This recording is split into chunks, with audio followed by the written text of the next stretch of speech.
Magandang hapon sa inyo lahat mga kababayan. This is still Mario Garcia sa ating special program, Boses. Ang Boses ay isang special na programa ng NBN. Nationwide, ito po ay programa ng mamamayan para sa mga mamamayan, programa ng bayan para sa mamamayan. At ngayong hapon, as you see on your screen, meron tayong breaking news, exclusive. At ito po ay may kinalaman sa kontrobersyal na kung tawagin ng ilang mga senador ay ZTE Broadband Deal na tinatawag ko po naman na ZTE Broadband No Deal.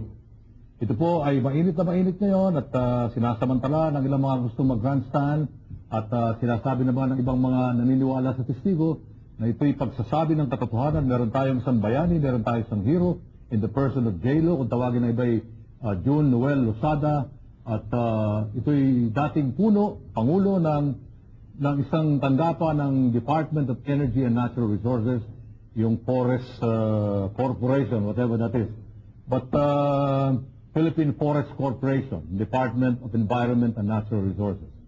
This afternoon, kung puro mga lusada-lusada na dinig ninyo, meron pong ipakikilala kami sa inyo ng isang tao na nagtatrabaho din sa Philippine Forest Corporation. At itong taong ito ay pusang loob na konsyensya. At siya sa kanyang sariling pagsasalita sa amin at sa interview ng aming staff ay binabagabag ng kanyang kaisipan at ng kanyang konsyensya. Kaya siya ay umabot sa karanasan na parang may nag-uutos sa kanya na, sige na, lumantad ka na, magsabi ka na ng totoo, ano bang alam mo talaga dyan tungkol sa sinasabi ni Lozada na yan, kay J.Lo na yan, at sabihin mo na, at lumantad ka na, at ikaw ay magkakaroon ng higit na magandang kinabukasan at pagkilala ng kadakilaan sa kikilanli ng Panginoon. Ladies and gentlemen, this afternoon, exclusive ng NBN4, pakikilala ko sa inyo, isang lalaki na one way or the other, baka matandaan niyo, nakita niyo na sa telebisyon, marahil nadinig niyo ang kanyang pangalan, at pansamantala ay naging puno nung umalis si Mr. Lozada sa kanyang opisina, naging OIC for a few days, pero ngayon hindi na OIC. Ang tinutukoy ko, pakikilala ko sa inyo, pakikita namin ang kanyang pagkatao, at mihihiligin ako sa kanyang isang proseso bago kami magsimulan tanong at sagot.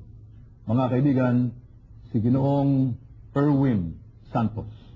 Tama ba pagkakabanggit mo sa pangalan mo, Erwin? Tama po. Erwin Naktil Santos. You are, how old are you? 32 po. 32. Wala kang asawa? Wala po. Ikaw ay taga Central Luzon, ano? Hindi ko na sasabihin kung saan bayan. At nakatira sa Metro Manila. Opo. Erwin, ikaw nga magsabi talaga. Pwede ka bang, ito hindi ko ginagawa sa interview ito. Pero wala tayong Biblia dito, wala tayong Quran, wala tayong Talmud. Sa harap ng mga televiewers, pwede ba itaas mo ang kanang kamay mo? Taas mo. Ikaw ba yung kaya mong manumpa na sasabihin mo lahat dito sa tanong at sagot mo? Na ikaw ay magsasabi ng totoo? Opo. Sabihin mo lang po. Sasabihin ko po kung ano yung nalaman ko po. Alright. Tama na yan. Yan ay nakita ng ating mga televiewers. Ngayon, Erwin, bakit ka nagpunta rito? Yung pagpunta ko po rito basically is sabihin ko ano po yung nalalaman ko hinggil dito sa yung management po sa Philippine Forest. Anong trabaho mo sa Philippine Forest? Currently ako po yung Program Development Manager ng Philippine Forest Corporation. As Program Development Manager, anong ginagawa mo? Ako po yung in charge po ng aming lupang hinirang program. Ito po yung programa namin para sa mga farmers. In-engage po namin sila doon sa aming tinatawag na Biofuels Development Program. Meron bang lugar yan, itong lupang hinirang program na yan? Ito pong lupang hinirang program po namin, ito po yung tinatawag natin na productivity program. No? Saan lugar yan? Marami po, spread siya all over the Philippines, and in fact, yung mga tiwangwang na lupa, ginagawa po namin. Ng Jetropa? Hindi lang po Jetropa, kasi ang overall na programa po namin is gawin siyang productive, part po ng agro-reforestation effort ng Department of Environment. Trabaho mo ulit doon, Program Development Manager. Alright. May mga tao ka sa ilalim mo? Nakikipag-coordinate. May mga tao po, pero ang aming structure is we really coordinate. Wala po talaga yung under. Okay. Sino naman ang taong nasa taas mo?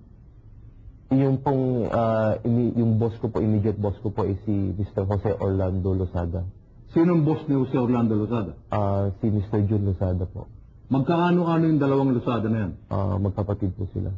Pero ang boss mo, yung Yung ano pangalan ulit? Orlando? Orlando Lusada. Sino mas matanda? Si Sa pagkakaalam mo, kung alam mo. Mr. June Lusada. So, kuya yung June Lusada. Opo. Yung bang June Lusada ang sinasabi mo, yung ba yung uma-appear sa TV sa Senado? Opo. Okay. Yung Orlando naman, yun ang kapatid niyang mas younger. Opo. Meron binanggit si Senator Santiago na Lusada rin. Yung ba yun? I think so, yun po, yung... Sa pagkakaalam mo yun. Opo, yun. Yun din yung... Alright. Later ko itatanong yan. Ano? Alright. So, ito nagtatrabaho sa Philippine Forest Corporation. You're a Program Development Manager. Ilang taon ka ng empleyado ng Philippine Forest Corporation? I started 2007 of last year, March. Natanggap po ako. As a manager, are you in the plantilla or consultant ka ba? Ikaw ba ay contractual? Anong nature ng employment? Basically, dun sa... Wala kasi kami talagang regular na contract ng Prime Minister Lusada. So, contractual po kami. Contractual. Pero as a contractual, naging manager ka? Opo, manager po. So, ang minamanage mo hindi tao kundi project? Yes, project po. Alright. Taon-taon nire-renew yung kontrata mo? Iba-iba po ang setup eh. Like recently, naging on a monthly basis po yung aming kontrata sa Philippine Forest Corporation. Okay. Ikaw ba ay naririto? Katulad ng sinabi mo, meron kang gustong isalaysay. Meron ba pumilit sa'yo na magpunta ka rito? Wala po. Pwede mong pakiulit yan? Wala pong nag-udyok sa akin. Pumilit. Meron bang umakit sa'yo o tumakot sa'yo para magpunta ka rito? Wala para po. magsalaysay? Wala pong tumakot sa akin ng sinuman. No? Meron bang nagbigay sa'yo ng premyo para magpunta ka rito at ikay magsalaysay?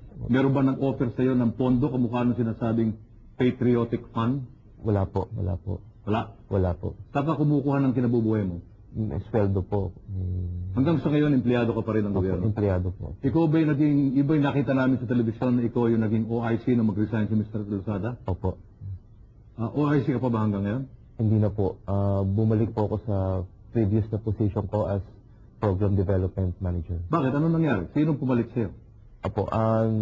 About last week po, in-appoint si Yusek Elizar Quinto as the President of Philippine Forest Corporation. So, balik po ako sa dati. So, Malacanang appointed? O department appointed? Department appointed with board. Your the Philippine Forest Corporation ay under the DNR? Under siya ng NRDC, ito GOCC. GOCC. Alright, okay.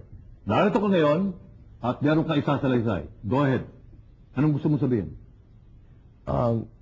Siguro bigyan ko lang po muna ng a brief background kung paano po ako nag-start sa Philippine Forest. Before joining Philippine Forest Corporation, about last year, galing po ako sa Development Academy of the Philippines. Doon po sa Development Academy of the Philippines, under sa Center for Governance, naging part po ako ng isang good governance project. Ito po yung project with the British Embassy. And basically, we crafted service manuals for 6 local government units. So, ang naging interface ko po is mostly with the LGU, local government units.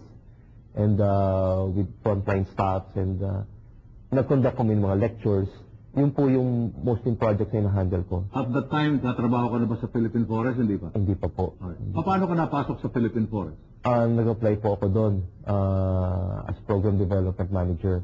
So, nakita ko po kasi yung programa ng Philippine Forest Corporation na meron siyang unique I see it as a venue para mapalapit sa mga farmers sa grassroots. Sa DAP, ang encounter ko po is with the local government units. Pero sabi ko, why not, gain more experience naman in meeting with the people with the grassroots. So, ang ginawa ko po, nag-apply po as Program Development Manager. And then yung specific function ko po doon has something to do with yung mga upland. So, sa upland development.